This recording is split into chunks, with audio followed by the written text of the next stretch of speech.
పవన్ కళ్యాణ్ గారు ఇక్కడ ఎమ్మెల్యేగా గెలిచారు, ఎలా ఫీల్ అవుతున్నారు? మా పిఠాపురానికి మొత్తం కాకినాడ జిల్లాకి మొత్తం అంతా పవన్ కళ్యాణ్ గారు బాగా చేశారని చేస్తున్నారని రాష్ట్రం దేశం అంతా పేరు వెళ్ళిపోయింది. వర్మ గారు కూడా బాగా సపోర్ట్ చేశారు. వర్మ గారు కూడా పవన్ కళ్యాణ్ గారు ఇప్పుడు ఏదో మేలు చేయాలి. మీరు అనుకున్నారా ఎన్ని సీట్లు వస్తాయని? పవన్ కళ్యాణ్ ఇన్ని రావనుకున్నాం, 10 వస్తాయనుకున్నారు. 10 వస్తాయనుకున్నాం మేము, బాగా వస్తే 10 వస్తాయనుకున్నాం. కానీ 27కి 27 వచ్చిందంటే చాలా గ్రేట్ అని. మొత్తం ఇప్పుడు వచ్చి ఏ మంత్రికి ఏ ముఖ్యమంత్రికి రాలేదంటున్నారు. మళ్ళీ ఇక్కడ ఇంత మెజారిటీ వచ్చింది అనుకున్నారా మీరు? అసలు ఇంత మెజారిటీ కూడా రాదన్నారు. దెబ్బ అనివ్వరు. మీరు ఎంత అనుకున్నారు అన్న మెజారిటీ? సర్వే అది పవన్ కళ్యాణ్ గెలుస్తా అనుకున్నారు కదా, 30,000 40,000 అనేవారు. ఇప్పుడు 70,000. అవునవును. చాలా బాగా చాలా ఆనందంగా ఫీల్ అవుతున్నారు. మొత్తం రాష్ట్రం అంతా పవన్ పిఠాపురం ఎక్కడ ఉందో దేశాలకి తెలిసిపోయింది. మళ్ళీ పవన్ కళ్యాణ్ గారిని అసెంబ్లీలో కూడా అడుగు పెట్టని. అవునవును. ఇప్పుడు ఆలయాల కంటే ఆగిపోయారు. పవన్ కళ్యాణ్ ఆలయాల కంటే ఆగిపోయారు కదా ఇప్పుడు. ఎలా చూడొచ్చు అంటారు? మళ్ళీ ఏమ్మా ఎలా చూడొచ్చు అంటారు? పిఠాపురం వాసులు అంటారు చాలా బాగా చూసుకున్నారు, చాలా ఆనందంగా గెలిపించుకున్నారండి. బాగా గెలిపించుకున్నారు. మళ్ళీ మీ పిఠాపురం వాసులకు ఎలాంటి కష్టం వచ్చినా ముందుంటా అంటున్నారు కదా. మరి ఆ కష్టాలు తీరుతారని అందరూ ఇప్పుడు కష్టాలు తీర్చాలి. అది వంగా గీత గారు ఎంపీగా ఉన్నప్పుడు మనకి ఇక్కడ ఏమైనా మన ఊరికి ఏమైనా చేశారా పిఠాపురంకి? అది మా నాకు తెలియదు. అంటే మీరు చూసిన వరకు రోడ్లు కానీ ఇలాంటివి ఏం అవ్వలేదు. మరి ఈ చుట్టూ అవ్వలేదు. ముంచారు ఎప్పుడు చేశారట. ఈ టిప్ ఎంపీ అయినప్పుడు ఏం అవ్వలేదు. మళ్ళీ ఓకే అదే వంగా గీత గారు ఏం చేశారట. ఓకే ఆవిడైతే మంచిదే, మరి మనిషి మంచిదే. మళ్ళీ వర్మ గారి సపోర్ట్ బాగానే ఉందంటారా పవన్ కళ్యాణ్ గారికి? ఫుల్ వర్మ గారు ఫుల్గా చేశారు. మళ్ళీ మీరు నమ్ముతున్నారా పవన్ కళ్యాణ్ గారిని? ఇక్కడ మంచి చేస్తారని నమ్మే అందరూ వేసారు రోడ్లు. ఇప్పుడు ఆయన చేయాలి ఇవ్వాలి. అవును. మళ్ళీ ఒకప్పుడు పిఠాపురం అంటే ఎవరికి తెలియదు. అవునవును. ఇప్పుడు ఎక్కడో పార్లమెంట్లో కూడా ఢిల్లీ లేడు, దేశాలు మొత్తం లోపల దేశాలు కూడా తెలిసిపోతాయి. మన ఊరి పేరు అలా వెళ్ళడం ఎలా చూస్తున్నారు? బాగా మారుమోగుతుంది పిఠాపురం అయితే. ఈ దేవుడి దయ వల్ల, పిఠాపురం దత్తాత్రేయ దయ వల్ల, పురోహితకం దయ వల్ల, కుకటేశ్వర స్వామి దయ వల్ల మొత్తం పిఠాపురం దేశాలన్నీ పేరు వెళ్ళిపోయింది. మళ్ళీ వదులుకుంటారా అట్లే పట్టుకుంటారా పవన్ కళ్యాణ్ గారిని మీరు? వదులుకోరు, ఎలా వదులుకుంటారా? పవన్ కళ్యాణ్ గారు మనకి గాజువాకలో పోటీ చేశారు, భీమవరంలో పోటీ చేశారు.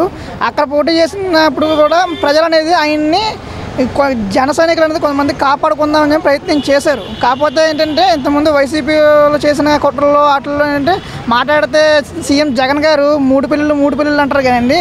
3 పిల్లలు చేసుకున్నా సరే ఆయన చట్టబద్ధ ప్రకారంగా వెళ్ళారు తప్ప వాళ్ళ తాత ముత్తాతలు ఏంటి ఒకళ్ళు తెలియకుండా ఒకరిని అనేది కంటిన్యూషన్ అనేది ఆయన దృష్టిలో లేదు. ఇంకోటి ఈయన ఇప్పుడు రీసెంట్గా మనకి వైజాగ్లో బోట్లు కాలిపోయి చాలామంది ఇబ్బందులు పడ్డారు. 6 months బ్యాక్ అప్పుడు నేను ప్రజెంట్ వైజాగ్లో నేను కోటక్ మహీంద్రా బ్యాంక్లో వర్క్ చేస్తూ ఉన్నాను. అప్పుడు పవన్ కళ్యాణ్ గారు వచ్చి ఒక ప్రతి కాలిపోయిన బోటుకి ఎవరైతే నష్టపోయారో 50,000 అనేది ఆయన సంపాదించిన సంపాదనలో తీసిచ్చారు తప్ప జగన్మోహన్ రెడ్డి అనేది ఏదైనా ప్యాలెస్లు కట్టుకుంటూ వెళ్ళాడు తప్ప ఆయన సంపాదనలు ఏ రోజైనా ప్రజలకు రూపెట్టాడా? ₹1 అనేది ఆయన ప్రజల సంబంధించింది ₹1 ఆయన తీయలేదు, చేయలేదు. పవన్ కళ్యాణ్ గారు కూడా ఏమీ చేయలేదు అని చెప్పి జగన్ గారు అన్నారు కదా. అప్పుడు పవన్ కళ్యాణ్ గారు జగన్ గారు చేయలేదని చెప్పి జగన్ గారు అంటున్నారు తప్ప జగన్ గారు చెప్పేదంతా పెద్ద అబద్ధాలండి అన్నీ. జగన్మోహన్ రెడ్డి గారు జస్ట్ ఓన్లీ సీఎం పదవి ఎక్కారనే పేరే కానీ అమ్మఒడే అబద్ధం. స్కూల్ డెవలప్మెంట్ చేశాననేది పెద్ద అబద్ధం. అది ప్రజలని ఒక బిజినెస్ మ్యాన్గా చూసాడు తప్ప ఒక రాజకీయ పరంగా అనేది ప్రజల విషయంలో అనేది ఆయన చేయలేకపోయాడు కాబట్టి ఇవాళ 11 సీట్లు అనేది వచ్చింది తప్ప అయితే ఒక రాజకీయ నాయకుడిగా నేను అంటే ప్రజలకు మంచి చేశాను, మీ ఇంట్లో మంచి జరిగితే నాకు ఓటు అయ్యింది అని చెప్పేసి అన్నాడు కదా ఆయన ఓపెనింగ్. కానీ ప్రజలు ఇవాళ ఓటు ఇంట్లో మంచి జరిగితే ఖచ్చితంగా ఓటేసి ఆయన్ని గెలిపించరు. అది ఆయన ఎవరి ఇంట్లో అనేది మంచి జరగలేదు కాబట్టి అనేది ప్రజలు డైరెక్ట్గా అన్ని ఓటు రూపంలోనే ఆయనకి డైరెక్ట్ చూపించారండి. ఇలా గతంలో వంగా గీత గారు ఎంపీగా ఉన్నప్పుడు ఎలాంటి డెవలప్మెంట్ జరిగింది? వంగా గీత గారు ఉన్న గతంలో ఉన్న టైంలో అయితే డెవలప్మెంట్స్ అనేది మినిమంగా మినీ జాబ్స్ కానీ అనేది పరంగా చూసుకున్నారే తప్ప డెవలప్మెంట్ వారీగా అనేది ఇంకా ఆవిడ ఎగ్జాంపులేషన్ అనేది చేయలేదు.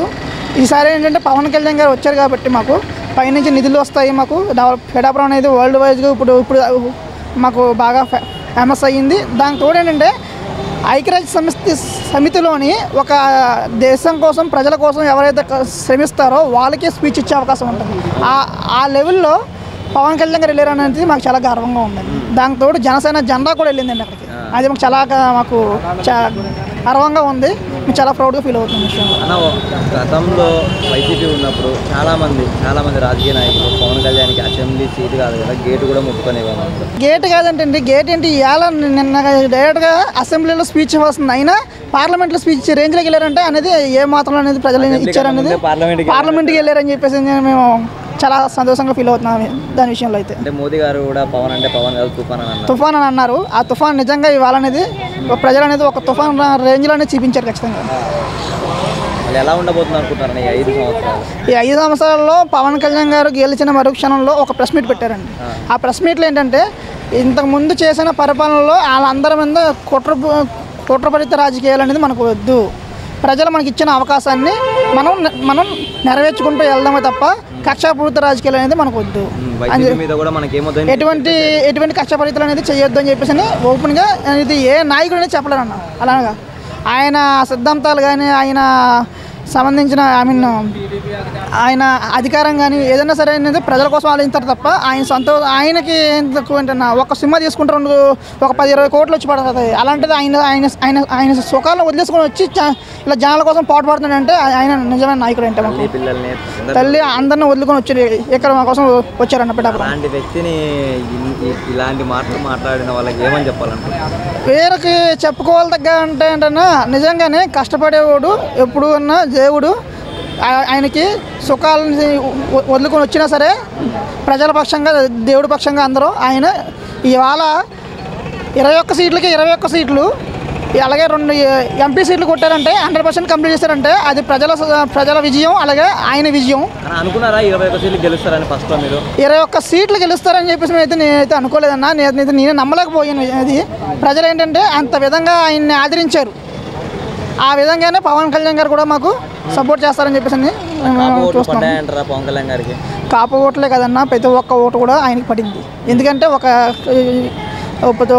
సపోజ్ మనం మాట్లాడుకోవాలనుకుంటే కులం పరంగా గట్ట కాదు కానీ ఒక దేశ పౌరుడు పరంగా ప్రతి ఒక్కడు దేశం కోసం ఆలోచించేవాడు కాబట్టి ఏంటి నాకెందుకులో ఓటు అని చెప్పేసి ఎక్కడో హైదరాబాద్లోనూ యూరోప్లో ఎక్కడెక్కడ ఉన్న వాళ్ళు కూడా కదిలి వచ్చారంటే ఆ ఓటు యొక్క ప్రభావాన్ని ఎలాగా వాళ్ళు లాస్ట్ 5 సంవత్సరాల నుంచి వాళ్ళు భరిస్తున్న బాధలను గట్ట అన్నింటిని అలాంటి చీడ పురుగులను దూరంగా కొట్టాలనే ఉద్దేశంతోనే ఇలా దూరం నుంచి వచ్చారండి ప్రతి ఒక్క ఓటు వేయడానికి. పవన్ కళ్యాణ్ గారు ఎన్డీఏలో ఏదైనా ఒక పదవి ఎలాంటి పదవి ఇవ్వాలనుకుంటారు పవన్ కళ్యాణ్ గారు? పవన్ కళ్యాణ్ గారికి అంటే ఎన్డీఏలో పదవి ఇవ్వాలి అనుకునే ఉద్దేశం అయితే మా ఉద్దేశం మాకు ఇప్పుడు సపోజ్కి డిప్యూటీ సీఎం ఎవరైనా కరెక్ట్ అనుకుంటున్నాను సార్. హోమ్ మినిస్టర్ అనేది just only home security purpose సంబంధించిన ఒట్టుగా వస్తుంది. డిప్యూటీ సీఎం అయితే సీఎం తర్వాత సీఎం అండి. ఏ అధికారం అయినా సరే ఏ నిర్ణయం అయినా సరే ఒకవేళ చంద్రబాబు నాయుడు కూడా తీసుకోలేని పక్షంలో కూడా పవన్ కళ్యాణ్ గారు ఆలోచించి నిర్ణయం తీసుకునే అవకాశాలు అయితే ఉంటాయండి. దానికి మేమైతే మీ డిప్యూటీ సీఎం కావాలని చెప్పి కోరుకుంటున్నాం. 5 సంవత్సరాలు పిఠాపురంలో ఎలా ఉండబోతుంది? రత్నాలండి, చూసుకోవాల్సిన పని లేదు. ఇంకా పిఠాపురం అనేది ఇంకా ఆటోమేటిక్గా ఒక స్వర్గానికి మారుస్తారండి. ఆయన డెవలప్మెంట్ చేస్తారని నమ్ముతున్నారా? డెవలప్మెంట్ చేస్తారని నమ్ముతున్నాం కాబట్టి మేము ఎలా ఓట్లేసి గెలిపించుకున్నామండి ఆయన్ని. పవన్ కళ్యాణ్ మా పిఠాపురం రావడం మా అదృష్టం అండి. పవన్ కళ్యాణ్ గారు మాకు ఏదో చేస్తానని పిఠాపురం అభివృద్ధి చేస్తానని ఆయన అన్న మీద మాకు నమ్మకం కలిగి ఆయనకే వేసాం ఓటు. అంచేత మరి తర్వాత ఆయన ఏం చేస్తాడో మాకు తెలియదు. ప్రస్తుతానికి ఆయన న్యాయం చేస్తాడు జనాలకి. మేము అనుకున్న పవన్ ప్రతి ఒక్కడో మా షాప్కి వచ్చి మా షాప్ పేరు సాయిదత్తా జ్యువెలరీ ప్రతి ఒక్కరు కూడా మా షాప్కి ఏం వేస్తామంటే గ్లాస్కే వేస్తామని చెప్పారు చాలామంది. తర్వాత కూడా గ్లాసే గెలిచింది. ఏమొద్దు అని చాలా టెన్షన్తో ఉన్నాం. గ్లాస్ గెలిచినందుకు మేము చాలా అభినందిస్తున్నాం. అంతే. పవన్ కళ్యాణ్ గారిని అసెంబ్లీలో అడుగు కూడా పెట్టనివ్వమని 10 మంది రాజకీయ నాయకులు వ్యాఖ్యలు చేశారు. ఎందుకు పెట్టినారండి? నేను మామూలుగా వచ్చేస్తా, ఫ్రీగా వస్తాడైనా బ్రహ్మణగా ఆహ్వానిస్తారు. రానంటే వాళ్ళు ఆహ్వానిస్తారు. నేను రానంటే అసెంబ్లీకి దగ్గర తీసుకెళ్తారండి, పూలు జల్లి మరి తీసుకెళ్తారు. అది ప్రతిపక్షాన్ని లేకుండా చేశాడు అసెంబ్లీలో. మీరు ఎలా ఫీల్ అవుతారన్న? నేను దాని గురించి నాకు పూర్తి తెలియదండి. అది నేను ఏదో పవన్ కళ్యాణ్ ఎలా గెలిచాడని చెప్తున్నాను. నిజంగా అందరూ ఆయన ఎంత కష్టపడ్డా మేము అంత కష్టపడ్డా ఉన్నాం. ఆయన ఎంత కష్టపడ్డాడో మేము అంత కష్టపడ్డాం. 21 స్థానాల్లో గెలుస్తారని అనుకున్నారా మీరు? 21 స్థానాలు 21 అది మాత్రం మెజారిటీ పూర్తి 1,00,000 వచ్చేద్దాం. 1,00,000 వచ్చింది. అది 21 స్థానాల్లో పోటీ చేశారు. 21 స్థానం వద్దాం అనుకున్నాం. ఏది పోదనుకున్నాం. ఏం చేద్దాన్ని ఎందుకు చెప్పానంటే నా కొడుకు వచ్చినప్పుడు ప్రతి ఒక్కడు కూడా వైసీపీకి వేస్తాను ఒక్కడో అనలేదు. ఎందుకని అంత వ్యతిరేకం ఎందుకు ఏమో మరి మరి ఆడు చేసిన పనులు మరి అగాచిగా నచ్చలేదు ఆడికి. అంటే ఇన్ని పథకాలు ఇచ్చాను అన్నాడు కదా, ఇన్ని డబ్బు ఇచ్చి సరిపోతుందండి. రాష్ట్రాన్ని బాగా చూడాలి కదా, రాష్ట్రాన్ని బాగా చూసి ఎంత డబ్బు ఇచ్చినా పర్లేదు. అది రాష్ట్రాన్ని నాశనం చేసి డబ్బులు చెల్లేసి సరిపోతుంది జనం మీద. అది మళ్ళీ జగన్ కూడా అన్నాడు కదా, మీ ఇంట్లో మీకు మంచి జరిగితేనే ఓటేయండి. మాటలుగా ఎన్నో అంటామండి, మాటలు ఎన్నో చెప్తాను. నేను బోల్డ్ చేశాను అంటాం, అవన్నీ అయిపోతాయి. దీన్ని బట్టి మంచి జరిగిందంటారా జరగలేదా? మంచి జరిగింది, మా మటుకు 100% మంచి జరిగింది. ఆయన చాలా కష్టపడ్డాడు. మేము అదే పవన్ కళ్యాణ్ గారు ఎంతో కష్టపడ్డాడు, చాలా కృషి చేశాడు. ఆ కృషి దగ్గర మేము అందరికీ ఓట్లు వేసాం. అది జగన్ గారికి అంటే జగన్ గారు అంటారు కదా, మీ ఇంట్లో మంచి జరిగితేనే ఓటేయండి అని అంటారు. మళ్ళీ ఇంట్లో మంచి జరగలేదంటారా, ఓడిపోవడానికి కారణం అదే అంటారా? మంచి జరగలేదు మాకేం, మేము పేదరికం కాదు కదండి. పేదరికం చెప్పాలా, మేము ఎలా చెప్తాం చూడండి, మేము పేదరికం కాదు కదా. మా ఒపీనియన్ పర్లేదు, ఇంత పర్లేదు. పేదరికం బాగా జరగాలండి, పేదరికాన్ని బాగా జరిగి అందరికీ మంచి చేయాలా. మీ ఈయన వచ్చాక మేము వ్యాపారస్తులు చాలా బాధపడ్డాం. ఇప్పుడు అన్ని బోల్డ్ రూల్స్ పెట్టేశాడు మోడీ గారు వచ్చాక. ఈయన వచ్చాక బోల్డ్ రూల్స్ పెట్టేశాడు. 2100 రూపాయలు మార్చినండి అన్ని నరకమే మాకు. అది వ్యాపారం ఏ టైంలో ఎలా ఉంటుందో తెలియదు, అలా ఉంది వ్యాపారం. పిఠాపురం అంటే ఎవరు తెలియదండి. కాకినాడ పక్కన పిఠాపురం చెప్పుకోవడం సిక్కేసింది మాకు. ఇప్పుడా దజ్జాగానే మాకు పిఠాపురం చెప్తాం. ఎవరు? పవన్ కళ్యాణ్ వలన. అందరూ గెలవాలనుకున్నారు, గెలిచారు. చూడాలి మరి ఏమవుద్దు. అంటే మీరు ఎలా ఫీల్ అవుతున్నారు?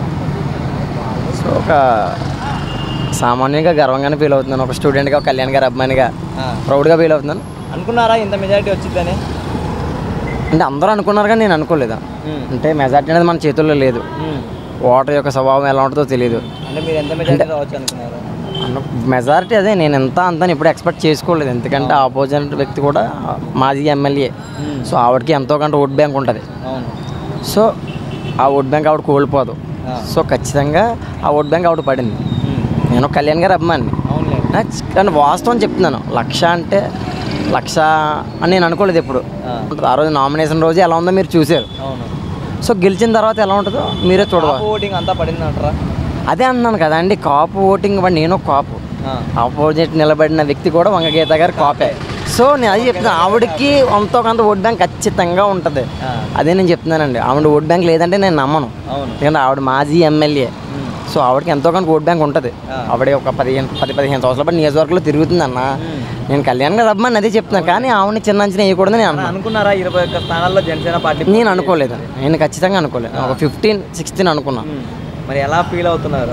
దానికి చాలా ఎగ్జైట్మెంట్. ఆ రోజు అయిపోయింది మా ఫీలింగ్ అంతా. ఆ రోజు వ్యక్తపరిచేసాం. గెలిచిన రోజే మా ఫీలింగ్ వ్యక్తపరిచేసాం. సో ఇప్పుడు మీరు అడిగినంత మాట పవన్ కళ్యాణ్ గారికి ఇచ్చిందే 23 సీట్లు. 23 సీట్లు గెలిచి 21 ఇచ్చారు. 21కి 21కి 22 ఎంపీ, 23 గెలిచారు. 23 2 ఎంపీ 21 ఎంపీ ఇచ్చాడు. చాలా ప్రౌడ్గా ఫీల్ అవుతున్నాం. సో 100% ఓట్ బ్యాంక్ పడింది. సో ఈ గెలుపు అనేది కూటమి వల్లే గెలిచిందని నా అభిప్రాయం. ఈ కూటమి ఏర్పడడానికి గల కారణం కూడా పవన్ కళ్యాణ్. అది అందరికీ తెలుసు, ప్రతి ఒక్క ప్రజలకే తెలుసు. అదనమాట. ఎక్స్పెక్ట్ చేశారా అన్న ఇలా ఉంటుందని? ఖచ్చితంగా కూటమి లేకపోతే మళ్ళీ జగన్ గారే సీఎం అవును. వాస్తవం మాట్లాడుకుంటాం. కూటమి వల్లే ఈరోజు నారా చంద్రబాబు నాయుడు గారు సీఎం అవుతున్నారు. అది నా ఒక ఒపీనియన్. మరి ఒకప్పుడు పిఠాపురం అంటే ఎవరికి తెలియదు. అదే అంటున్నాను అన్న. ఇప్పుడు నేను జాబ్ చేయడానికి వెళ్ళినాక కాకినాడ పక్కన మా పిఠాపురం అని చెప్పేటోళ్ళం. ఇప్పుడు మా పిఠాపురం గర్వంగా చెప్పుకోగలుగుతున్నాం. బికాజ్ కళ్యాణ్ గారి వల్ల. అందరికీ తెలుసు. అది నువ్వేంటి మొత్తం పిఠాపురం ప్రజానికని అందరికీ తెలుసు. కళ్యాణ్ గారి వల్లే పిఠాపురం యొక్క అన్ని ప్రదేశాల్లో పిఠాపురం అనే ఊరు ఉందని తెలిసింది కళ్యాణ్ గారి వల్ల. దాంట్లో మనకి మోదీ గారి చెవులో కూడా పడింది. అవునవును, అదైతే నిజం. ఒక ఊరు దాంట్లో చాలా ప్రౌడ్గా ఫీల్ అవుతాం మేమైతే. మా పిఠాపురం ప్రజలు చాలా గర్వంగా ఫీల్ అవుతాం ఆ విషయంలో. అయితే అభివృద్ధి అంటారా, ఒకటే అన్న, నేను కళ్యాణ్ గారు అమ్మని మరీ చెప్తున్నాను. కానీ జగన్ గారు చేసిన తప్పు కళ్యాణ్ గారు చేయకూడదు. జగన్ గారు తప్పు చేశారంటలేదు, జగన్ గారు అభివృద్ధి చేయలేదు. అభివృద్ధి సామాన్య ప్రజలు అభివృద్ధి కావాలనుకుంటున్నారు. ఒక యువకులు కానీ సామాన్య ప్రజలు కానీ అభివృద్ధి కావాలన్నా అభివృద్ధి కళ్యాణ్ గారు చేస్తే కళ్యాణ్ గారు మళ్ళీ గెలుస్తారు. లేకపోతే మళ్ళీ కళ్యాణ్ గారు దిగిపోతారు. అది నేను చెప్పగలను. ఒక సామాన్యుడిగా, ఒక వ్యాపారస్తుడిగా చెప్పగలను. నేను బీటెక్ చేశాను. అది నేను ఓటు వేసిన కళ్యాణ్ గారికి. నిరుద్యోగులకు కూడా ఉద్యోగ అవకాశం అది అన్నీ చూడాలి కదన్నా. ఇంకెలా ఉంటుందో చూడాలి. 1 year 2 years ఆగితే ఎలా ఉంటుందో చూద్దాం. మరి పవన్ కళ్యాణ్ గారు ఇక్కడ డెవలప్మెంట్ చేస్తారని అనుకుంటున్నారా? అనుకుంటారనే మరి అంత మెజార్టీగా వేశారు. మరి చెయ్యాలి. మరి మాటలు వేరు పనులు వేరు, మరి చేస్తేనే నిలబడుతుంది. ఆయన ఒక పునాది వేయాలనుకుంటున్నారండి ఇక్కడ. ఓ పునాది వేయాలన్నప్పుడు ఆ పునాది చాలా స్ట్రాంగ్గా ఉండాలి. కానీ అల్లర్లో చెల్లల్లో మధ్య మధ్యలో కొంచెం వస్తున్నట్టు కనపడుతున్నాయి. సపోర్ట్ చేసిన నాయకులు అలాంటివి రాకుండా చూసుకుంటే మరి పునాది గట్టి సరైన పునాది ఏర్పడితే తరతరాలుగా మనకి ఆయన ఏదో ఇక్కడ స్థానికుడిగా ఉంటానన్న మాటలకి దానికి బాగుంటుంది. కాపులు అందరూ సపోర్ట్ చేశారంటారా? కాపులనే కాదండి, అన్ని వర్గాల వారు చేశారు సార్. కాపులు అనేది ఏం కాదు, అన్ని వర్గాల వారు చేశారు. చేయబెట్టాన్ని వచ్చి కాపులు అంటే ఆ కాపులని 80 ఓట్లు అని కాపులు సరిపోతాయి ఏంటి? వేశారు. అన్ని వర్గాల్లో ఉన్నారు, కాపుల్లోనూ ఉన్నారు, అన్ని కులాల్లోనూ చేశారండి. అభిమానం ఉన్నారు, చేశారు. మరి పిఠాపురంలో ప్రజలకు ఎలాంటి కష్టం రాకుండా చూసుకుంటారని చెప్పి పవన్ కళ్యాణ్ గారు చెప్పారండి. ఎలా చూడొచ్చు? ఎలా చేస్తాడని ఇప్పుడు ఆయన నమ్మకమే ఉండి చేశారండి. ఇంకా ఏం రావాలి కదా, ఆయన వచ్చిన తర్వాత ఆయన పరిపాలన విధానం ఎలా ఉంటుందో చూడాలి. ఇంకా జరగలేదు కదండి, ఇంకా నామినేషన్లు ఇంకా లేకుండానే ఎన్నో మంచి పనులు చేశారు. ఆయన మీద నమ్మకం ప్రజలకు ఎలా కలిగిందంటే అండి, ఆయన సినిమా యాక్టర్. ఆ యాక్టర్ అన్న దాని మీద ఎన్నో రూపాయలు సంపాదించుకుని కొన్ని కోట్ల రూపాయలు లేనట్టు వాళ్ళకి, ఆసుపత్రుల్లో ఉన్నట్టు వాళ్ళకి, రైతులకి బాధపడ్డ కష్టాల్లో పనిచేయడు ఆయన. పనిచేసిన తర్వాత ఇందులో డబ్బులు లేవని అయినా చెప్పారండి. ఒకనొకప్పుడు మొదట పద్మనాభ గారు నీకు 24 సీట్లు ఇచ్చుకుంటున్నావేటి, 21 సీట్లు ఇచ్చుకుంటున్నావేటి, అది కరెక్ట్ కాదు, ఇంకా ఎక్కువ అడగాలని అన్నారట. అంటే ఆ మాట మీద ఏమన్నారంటే, మన దగ్గర డబ్బులు లేవు, రాజకీయం అంచెంచులు ఎదగాలి, కనీసం మన దగ్గర ఉన్నప్పుడు కూడా వాళ్ళకి వెనకాల భోజన వసతులు చూడడం కూడా మనకి ఇబ్బందికరంగా ఉంది, అలాంటప్పుడు మనం ఎన్ని అడగడం కరెక్ట్ కాదు అని మాట అన్నారు. ఆ మాటకి ప్రజలకు జాలేసిందండి. అయ్యో నాయకులందరూ వేల కోట్లు 100 కోట్లు సంపాదించేసుకున్నారు, అది ఇలాంటి ఏమీ లేకుండా సొంతంగా కష్టపడే రూపాయలు ప్రజలకు దారపోసాడినా ఇలాంటి నాయకుడికి వేయాలన్న ఉద్దేశం అభిప్రాయం కలిగింది అందరికీ. కలిగి చేశారు.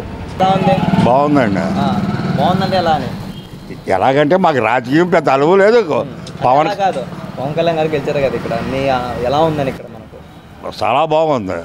మేము పవన్ కళ్యాణ్కే ఓటేసాం. అది మళ్ళీ ఈసారి అభివృద్ధి జరిగింది అనుకుంటున్నారా? 5 సంవత్సరాలు మనకి మరి అవ్వాలి కదండి, వీళ్ళు చెయ్యాలి. అది అందులో మనకు రాజకీయంలో పెద్ద అనుభవం లేదు, ఏదో అలా కూర్చొని అలా మాట్లాడటం తప్ప. అది మీరు అనుకున్నారా ఇంత మెజారిటీతో గెలుస్తారు? మెజారిటీ గురించి అనుకోలేదు, కానీ నెగ్గుద్ది అనుకున్నాం. వస్తుంది కానీ మెజారిటీ గురించి ఎక్స్పెక్ట్ చేయలేదు. మేము ఎక్స్పెక్ట్ చేయలేదండి, మాకు అంత అనుభవం లేని దానికి మనం చెప్పలేం. గాలి కబుర్లు ఎందుకు అనుకోవడం, మనకే ఓట్లలోనే రాజకీయ అనుభవం లేదు. అదే పవన్ కళ్యాణ్ వస్తారు. మళ్ళీ ఈసారి గెలిపించుకున్నారు మీరు ఎంతో ఇష్టంగా, మళ్ళీ ఎలా ఉండబోతుంది అనుకుంటున్నారు? ఎలా ఉండిపోద్దని చేసేదాన్ని బట్టి చెప్పుకుంటామండి. ఇప్పుడు ఏం చెప్పం, వాళ్ళు పదవి చేసి గోల్ది ఓహో బాగా చేస్తే బాగా చేసాడు అంటారు. ఏమాత్రం తేడా వచ్చినా దింపేస్తారు, మళ్ళీ దింపేస్తారు. ప్రజలా చెప్తారు, ఒకలా చెప్పుకుంటారు. ఎన్ని చెప్పుకొని ప్రజలే కాదని చెప్పుకోవడం. అది అది ఓటింగ్ మొత్తం పడిందంటారా పవన్ కళ్యాణ్ గారికి? పడ్డదండి. పడకుండా అంత మెజార్టీ ఎలాగ వస్తుందండి, అంత మెజార్టీ ఎలాగ వస్తుంది. అది మళ్ళీ పవన్ కళ్యాణ్ గారిని అసెంబ్లీలో కూడా రానివ్వమని చెప్పి ప్రతిపక్షాలు ఆరోపించాయి అప్పుడు. అలాంటిది ఇప్పుడు పార్లమెంట్లోనే మీటింగ్ పెట్టాడు, ఎలా ఉంది మీకు? బ్రహ్మాండంగా ఉందండి, బ్రహ్మాండంగా ఉంది. వాళ్ళు జోళ్ళు ఇచ్చుకుని వాళ్ళే కొట్టుకోవాలి. ఇప్పుడు ఒకళ్ళ కొట్టక్కర్లేదు, ఎవరు జోడు ఇచ్చుకుని వాళ్ళే కొట్టుకోవాలి. ఎందుకని బాబాయ్?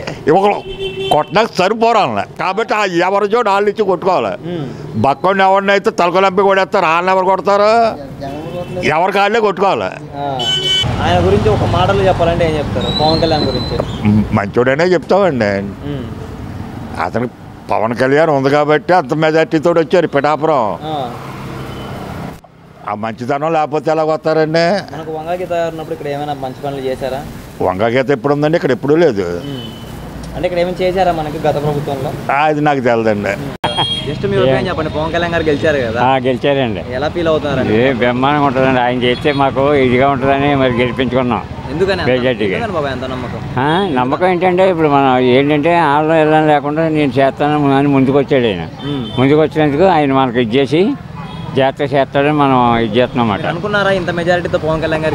ఎలాగైనా వస్తారు, ఫుల్ మెజారిటీలో వస్తారని అనుకున్నాం. ఎంత అనుకున్నారు మెజారిటీ అప్పుడు? మెజారిటీ అంటే అప్పుడు మేము దగ్గరగా వీడి మీద 55 పైన వచ్చేస్తామేమో అనుకున్నాం. 70,500 వచ్చాయి. ఎలా ఫీల్ అవుతున్నారు? మరి అందుకని చాలా సరదాగా ఉంది. నా పేరు భాస్కర్ రావు. మళ్ళీ 21 సీట్లు కూడా గెలిచారు. బ్రహ్మాండంగా ఉందండి. అనుకున్నారా మీరు 21 గెలుస్తారని? గెలిచారు. ఎలా లేదైనా మొత్తం మీద ఈ పెట్టినవన్నీ వచ్చేస్తాయి అనుకున్నామ్మా. అంటే ఎన్ని సీట్లు గెలుస్తాయి అనుకున్నారు మీరు? మేము ఆయన మొత్తం 22 కదా పెట్టారు, 21 సీట్లు 2 ఎంపీలు 2 ఎంపీలు. మేము 21 దాకా వచ్చేద్దాం అనుకున్నాం. 21 కొట్టేస్తారు అనుకున్నారు. ఎలా ఫీల్ అవుతున్నారు? బ్రహ్మాండంగా ఉంది. మీరు పిఠాపురమేనా? మాది పిఠాపురం కదా, అన్నవరం పక్కన చిన్నపాయలు. అవునులేండి. మరి పిఠాపురం అంటే ఒకప్పుడు ఎవరికి తెలియదు కదా, ఇప్పుడు పిఠాపురం అంటే తెలియని వాళ్ళు ఎవరు ఇప్పుడు బాగా ఎక్కువ ఆయన వచ్చాక బాగా తెలుస్తుంది. ఇంకా మళ్ళీ ఎలా ఫీల్ అవుతున్నారు? బాగుందండి, అన్నిటికీ అనుకూలంగా ఉంటుంది. బట్ ఈ పూర్తి 5 సంవత్సరాలు అప్పుడు ఆయన ఏం చేస్తాడో మనకు తెలుస్తుంది. ఏంటమ్మా మళ్ళీ ఓకే. గతంలో ఎంపీగా ఉన్న వంగా గీత గారు ఏమైనా చేశారా పిఠాపురానికి? ఆవిడ మన ఈ ఏరియా కాదు కదా మనం చెప్పినాక. అంటే మీకు తెలిసిన వరకు అది ఏంటంటే ఆవిడ బాగా చేసిందని చెప్పుకునేవాడు. ఏంటమ్మా పవన్ కళ్యాణ్ గారు ఎలాగంటే హాస్పిటల్లో ఇదిగా చూసి ఎవరికన్నా ఇదంటే అర్జెంట్ ఎమర్జెన్సీగా అయ్యి జాగ్రత్తగా చూసేది ఆవిడ. ఇప్పుడు దాని మీద ఈయన వచ్చాక ఇంకా మనకు బాగుంటుందని చెప్పి మనం ఇది చేసామన్నమాట. వస్తే మంచిగా జరిగిద్ది అనుకుంటున్నాం. ఎందుకని అంత నమ్మకం పవన్ కళ్యాణ్ గారి మీద? నమ్మకం అంటే చేస్తాడని మనకు ఉద్దేశం. ఎలా ఫీల్ అవుతున్నారు? హ్యాపీగా ఫీల్ అవుతున్నామ్మా, హ్యాపీ. మీరు అనుకున్నారా ఇంత మెజారిటీ వచ్చిందని? వస్తుందని అనుకునే చేసాం. మళ్ళీ 21 సీట్లు వస్తాయి అనుకున్నారా మొత్తానికి? బంగారులాగా ఇక్కడ పవన్ కళ్యాణ్ 21 సీటుకి 21 సీటుకి వెళ్తాడు, 2 ఎంపీ సీట్లు వెళ్తాడు. చంద్రబాబు నాయుడు సీఎం అవుతాడని కోరుకున్నాం, కోరుకున్నట్టుగా అయ్యాడు. గతంలో వంగా గీత గారు ఎంపీగా ఉన్నప్పుడు ఏమైనా చేశారా మనకు? చేశారు కానీ కనపడలేదు. ఎంపీగా ఉన్నప్పుడే కనపడలేదు. ఎమ్మెల్యేగా ఉన్నప్పుడు చేశారా? లేదు. ఇలాంటిది ఉన్నప్పుడు ఏం చేయలేదు. మళ్ళీ గతంలో పవన్ కళ్యాణ్ గారిని అసెంబ్లీ కూడా సీటు కూడా తాకనివ్వమన్నారు. ఇప్పుడు అసెంబ్లీలో ప్రతిపక్షాలు లేకుండా చేశారు కదా, ఎలా చూస్తారు? ఎలా చూస్తే జనాలండి, జనాలు నాడేది ఇది, ఓటర్ నాడేది. వాళ్ళు పవన్ కళ్యాణ్ గేట్ దాటనివ్వన్నారు, ఆ గేట్ దాటకుండా అసెంబ్లీలో అడుగు పెడుతుంది. మళ్ళీ అలాంటి వ్యక్తిని పార్లమెంట్లో చూశారు, ఎలా ఫీల్ అవుతున్నారు? ఎలా ఫీల్ అవుతుంది అంటే జనాలు పంపించారు పార్లమెంట్కి, ఒకటి పంపించే అవ్వదు కదా ఇది. అలాంటిది మోదీ కూడా అన్నారు కదా, పవన్ అంటే పవన్ కాదు తుఫాన్ అని చెప్పి. తుఫాన్ అని చెప్పాడు మోడీ నిన్న. దాన్ని ఎలా తీసుకుంటున్నారు మీరు? ఎలా ఫీల్ అవుతున్నారు? ఇతను క్యారెట్ అభినందించి అతను తుఫాను పవన్ కళ్యాణ్ కాదు, ఇక తుఫాన్ లాంటి వాడు పవన్. ఇప్పుడు మీ పిఠాపురం పేరు కూడా మోదీ గారు చూడబడింది, ఎలా ఫీల్ అవుతున్నారు? మారుమూల ప్రాంతంలో ఉంది పిఠాపురం నియోజకవర్గం, దేశం అంతా మారుమోగింది పవన్ కళ్యాణ్ వల్ల. మరి మీరు గర్వంగా చెప్పుకుంటారా? బంగారులాగా. ఓకే.